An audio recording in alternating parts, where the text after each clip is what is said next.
Hi all, welcome back to decent five blogs. ఇవాళ చింత చిగురు మటన్ కర్రీ మా మమ్మీ చేసిందనమాట. సో ఆ రెసిపీ మీకు షేర్ చేస్తున్నాను. ఫస్ట్ ఇలా కొంచెం ఆయిల్ తీసుకొని 1 ఆనియన్ కట్ చేసుకొని అండ్ 4 చిల్లీస్ వేసుకొని మంచిగా ఫ్రై చేసుకోవాలన్నమాట. టేస్ట్ అయితే చాలా బాగా వచ్చింది. సో మీరు కూడా తప్పకుండా ట్రై చేయండి, సేమ్ రెసిపీ ట్రై చేయండి. సో ఇలా ఆయిల్లో మంచిగా సాట్ అయిన తర్వాత ఆనియన్స్ మనం కొంచెం పుదీనా వేసుకోవాలన్నమాట. కొంచెం పుదీనా, కొంచెం కరివేపాకు వేసుకొని మంచిగా ఫ్రై చేసుకోవాలన్నమాట. సో ఇది కూడా ఫ్రై అయిన తర్వాత మనం మటన్ ఇందులోకి యాడ్ చేస్తాము. సో ఈ విధంగా కొంచెం పుదీనా, కొంచెం కరివేపాకు మీకు చూపిస్తున్నాను కదండి, యాజ్ టీజ్గా అలాగా వేసుకోండి. ఒక 1 స్పూన్ అల్లం వెల్లుల్లి పేస్ట్ వేసుకొని మంచిగా ఆయిల్లో మిక్స్ చేసుకుంటూ రోస్ట్ చేయండి అనమాట. సో మంచిగా రోస్ట్ అయిన తర్వాత మనం మటన్ వేసేసుకుంటాము.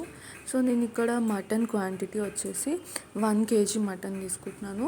సో మీరు కూడా 1 kgకి మీరు ట్రై చేయొచ్చు. సో దాన్ని బట్టి మీరు కొలతలు చూసుకోండి. ఇదైతే 1 kg అన్నమాట. సో చూస్తున్నారు కదా, ఈ విధంగా ఫ్రై చేసుకోవాలి. ఇప్పుడు ఇది చక్కగా అల్లం వెల్లుల్లి పేస్ట్, ఆనియన్స్ అన్నీ చక్కగా ఫ్రై అయిపోయింది కదా. సో ఇప్పుడు మనం మటన్ వేసుకుంటున్నాము. చూస్తున్నారు కదా, ఇది 1 kg మటన్. సో ఈ విధంగా చక్కగా వేసుకొని ఇప్పుడు ఇందులో కొంచెం సాల్ట్ కూడా వేసుకోవాలి. సాల్ట్ మేము 1 స్పూన్ వేస్తున్నాము. యాజ్ ఇట్ ఈజ్గా ట్రై చేయండి, చాలా చాలా చాలా యమ్మీగా ఉంది. మా మామ్ చేసిన రెసిపీ అనమాట. మీరు ట్రై చేయండి, కమెంట్ సెక్షన్లో కమెంట్ చేయండి. ఇలాగే మీరు చేసుకున్నట్లయితే చాలా చాలా చాలా బాగుంటుంది. ఈ 1 kg మటన్కి మేము గుప్పెడు చింత చిగురు తీసుకున్నాము. అది కూడా చూపిస్తాము మీకు. ఇది మార్కెట్లో నుండి పర్చేస్ చేసాము మేము చింత చిగురుని. సో ఇలా మంచిగా మసాలా అంతా పట్టించాలి, ముక్కలకి పట్టేలా కలుపుకోవాలన్నమాట. కలుపుకొని ఇంకా మూత పెట్టేసి దాంట్లో ఉన్న వాటర్తోని దాన్ని చక్కగా ఉడికించుకోవాలి. 2 టొమాటోస్ వేసుకోవాలి. 10% ఉడికింది కదండి, దానికి కావాల్సిన మసాలా రెడీ చేసుకోవాలన్నమాట. సో ఈ మసాలా నేను మీకు మళ్ళీ చెప్తాను. ఇది చింత చిగురు అనమాట. సో దీంతో పాటు 2 టొమాటోస్. ఇక్కడ మనము 1 స్పూన్ 1.5 స్పూన్ కారం వేస్తున్నాము. సో కారం వేసి చక్కగా మళ్ళీ, అంటే ఇది 10% 20% కుక్ అయింది కదా. ఇప్పుడు దీంట్లో కారం వేసి కలిపేసి మళ్ళీ కలిపి పెట్టుకోవాలి. సో దట్ ఈ కారం అంతా మసాలా అంతా ముక్క లోపలికి వెళ్తుంది. సో ఇలా కలుపుకోవాలి. కలుపుకున్న తర్వాత మళ్ళీ మూత పెట్టేసుకొని ఉడికించుకోవాలి.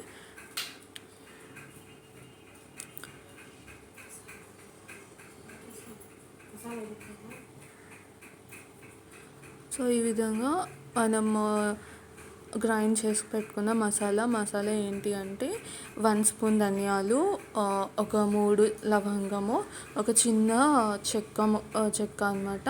ఇంకా ఒక 1/2 స్పూను గసగసాలు, ఇంకా 1/2 స్పూను శనగపప్పు వేసుకోవాలన్నమాట. సో ఇది మొత్తం కలిపి అంటే అది పుట్నాల పప్పు అనమాట. సో మొత్తం కలిపి గ్రైండ్కి వేసుకొని ఇలా వేసుకోవాలి. సో మేము 1 స్పూనే వేసుకున్నాము, అంతకన్నా ఎక్కువ లేదు.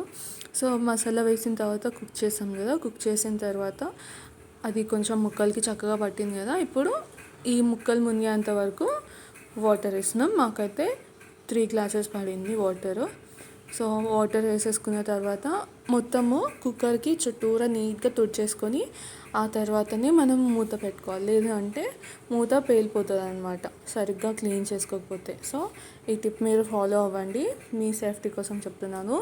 సో మంచిగా క్లీన్ చేసేసుకొని ఇప్పుడు మూత పెట్టేసుకోండి. మూత పెట్టేసుకున్న తర్వాత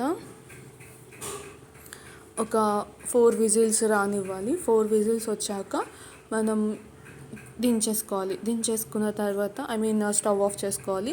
స్టవ్ ఆఫ్ చేసుకొని ఒక 5 మినిట్స్కి మనము మూత తీసేసి మనం తీసి పెట్టుకున్న ఆ గుప్పెడు చింత చిగురు ఇలా కట్ చేసి వేసుకోవాలన్నమాట. వేసేసుకున్న తర్వాత ఒక 4 or 5 మినిట్స్ మాత్రమే ఉంచాలి. అది కూడా మీడియం ఫ్లేమ్లో కుక్ చేసుకుంటే సరిపోతుంది.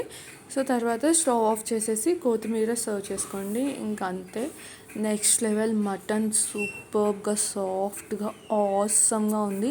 మీరు తప్పకుండా ట్రై చేయండి. ట్రై చేసిన తర్వాత మీకు ఎలా అనిపించిందో కమెంట్ సెక్షన్లో మెన్షన్ చేయండి. ఐ నో డెఫినెట్గా మీరు కూడా చాలా చాలా బాగుంది అని ఎంజాయ్ చేస్తూ తింటారు. మీరు అలా ఎంజాయ్ చేస్తూ తినడం కోసమే నేను మీకు రెసిపీ షేర్ చేశాను. సో ఇప్పుడు మనం ఇక్కడ కలిపి పెట్టేసాం. సో కలిపి పెట్టేసిన చింత చిగురు 4 మినిట్స్ మనం కుక్ చేసాం కదా. ఇప్పుడు మళ్ళీ ఒకసారి మంచిగా మిక్స్ చేసుకుంటాము. చూడండి మంచిగా చింత చిగురు దీంట్లో కలిసిపోయింది, ఉడికిపోయింది. ఇప్పుడు మనం నెక్స్ట్ కొత్తిమీర కట్ చేసి వేసుకోవాలన్నమాట గార్నిషింగ్కి. సో కొత్తిమీర కూడా ఒకసారి మంచిగా కలిపేసుకొని ఇంకా స్టవ్ ఆఫ్ చేసుకొని సర్వ్ చేసుకొని తినడమే. మీరు కూడా ట్రై చేయండి. Bye bye.